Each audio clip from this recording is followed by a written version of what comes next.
I'm gonna give you 3 keys to crush your speed endurance, and we're gonna start right now.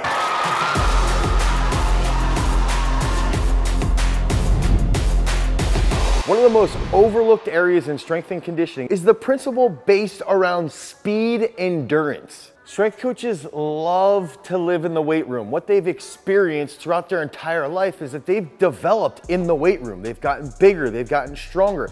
They love the camaraderie of being back in the weight room. They also have had personal growth. They love to continue to help people inside of the weight room. Trust me, I know. This is great. This is absolutely fantastic. It's a great way to help develop people, not only through their character traits, but also obviously through their physical adaptations. But there can be a limitation here when we're talking about running a 400 meters or running an 800 meters or a 1500, or for a CrossFitter, or even developing football players. There has to be a discussion around endurance. Just that word is cringy as strength and conditioning coaches don't want to hear that term endurance, and if they do, they're gonna create some way that they can fix that endurance problem inside of the weight room. But it's probably not going to be the absolute best way to fix that endurance issue. So what the is speed endurance? Any action that's gonna last about 6 to 30 seconds can be identified as speed endurance. I can hear all the football players grumbling right now.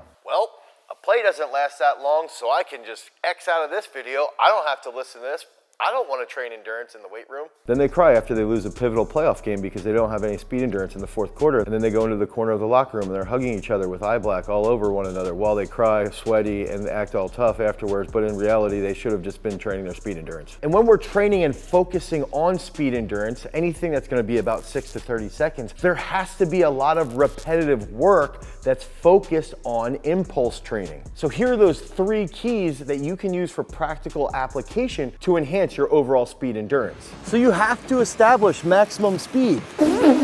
Everyone needs to establish and understand the proper mechanics at maximum speed. Every athlete's gonna have their own specific style, but they still have to have a technical model that they're following when they're trying to sprint as fast as possible, especially when we're talking about specific types of sport movements. So when we're training for max speed, some of the exercises that you can end up using are gonna be the single leg squat or the step ups. And the reason being is that if you're training a single leg squat, one, you have to focus on that dynamic trunk control.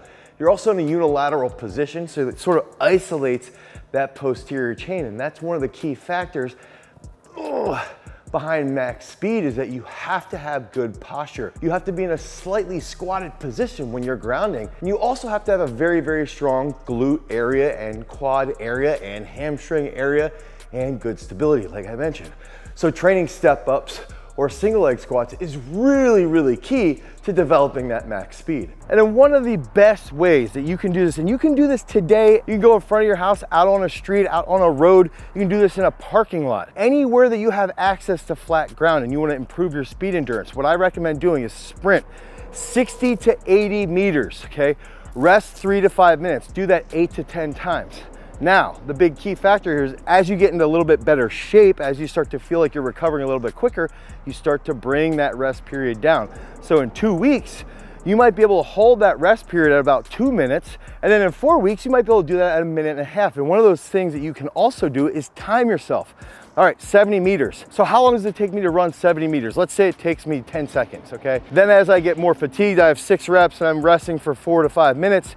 It takes me 13 seconds. Let's just play this hypothetical game. As I'm improving my speed endurance, ideally what will happen is that by that 4th week, that first rep, maybe it takes me 10 seconds, but then when I get to the 6th, 7th, and 8th rep, it still only takes me 10.5 to 11 seconds. So now we're holding a much higher degree of our overall speed with better endurance. So another way that you can train max speed is doing reflexive work. And this is an area that a lot of people don't touch on in sports performance. It requires a lot of coordination. That coordination at higher speeds leads to good max speed. So we're gonna use the Garage Strength Hydro Weight available at garagestrength.com, and we're gonna do a reflexive movement here where we wanna go down like a single leg position, come back up and hold overhead. And you can see I'm falling over a little bit. I wanna get to that hip lock position here, up, and I wanna hold, okay, grounded. So I'm gonna be squeezing through that ground, slightly squatted position here while I'm overhead to train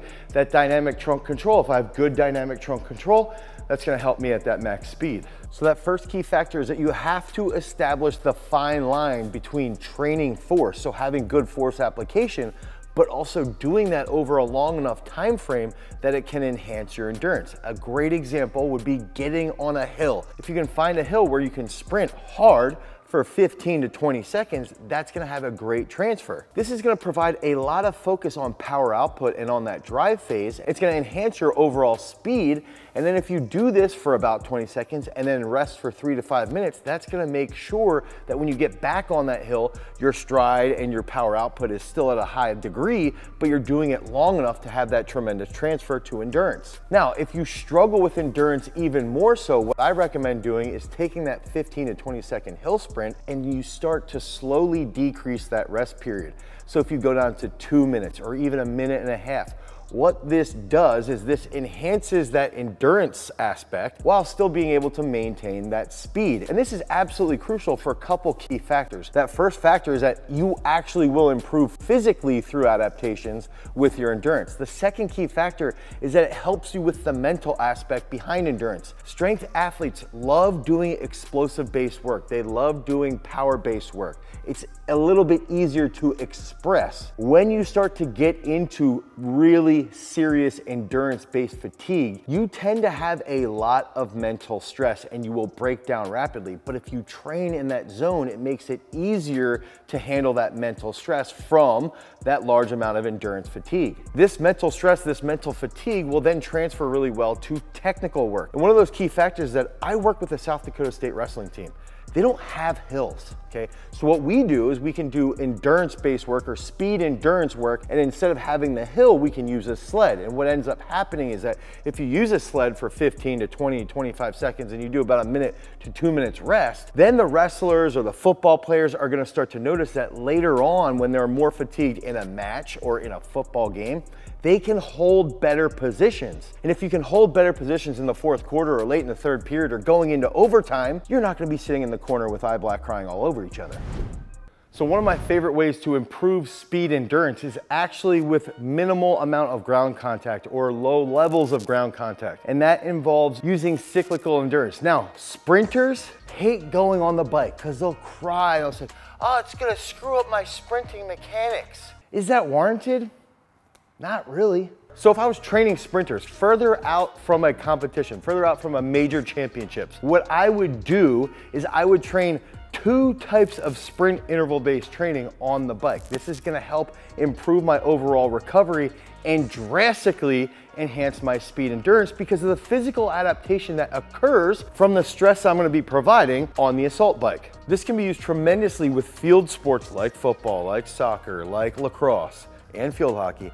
And it also goes really, really well with CrossFit, combat athletes, wrestling, any sports along those lines. So the first thing that we're gonna do on the assault bike would be 3 sets of 3 10-second goes. And we're gonna do this with about 40 to 50 seconds rest. So if you get on the assault bike, you want 10 seconds as hard as you can possibly go.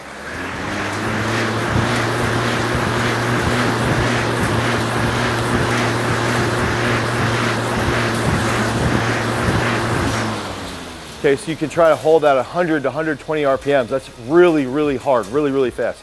You rest 40 to 50 seconds. You're gonna burn 13 to 15 calories in a matter of 10 seconds. Now we rest 40 to 50 seconds and we're gonna repeat that, okay?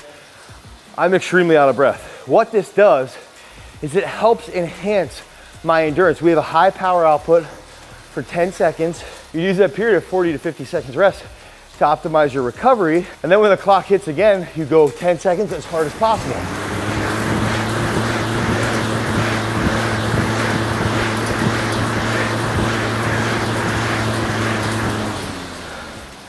So you do this 3 sets of 3 reps and your speed endurance is gonna go through the roof.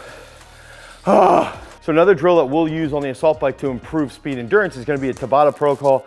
That's where we're gonna go hard for 20 seconds on, 10 seconds off for about 4 minutes. That's gonna improve your overall endurance. It's important if we're playing football, wrestling, sprinting, Field hockey, lacrosse, soccer, anything that uses a lot of locomotion, basketball, all of your strength stuff has to be on point. We're gonna be doing technical coordination movements. We're gonna be doing absolute strength movements. We're gonna be doing things that are more explosive and even hypertrophic training. This is the tool that you're gonna be using to improve your endurance, which will lead to having speed at a higher degree, at a higher percentage later on in your competition. So all that has to be remembered when we're actually laying this out inside of our overall program. The bottom line is that if your sport lasts more than a few seconds, you need to be training that speed endurance. And if you focus on all the things that we provided, all those different aspects, not only are you gonna improve your work capacity, you're also gonna be able to get faster over a shorter period of time. Speed kills in sports, and if you're looking to improve your speed, your strength, and even endurance,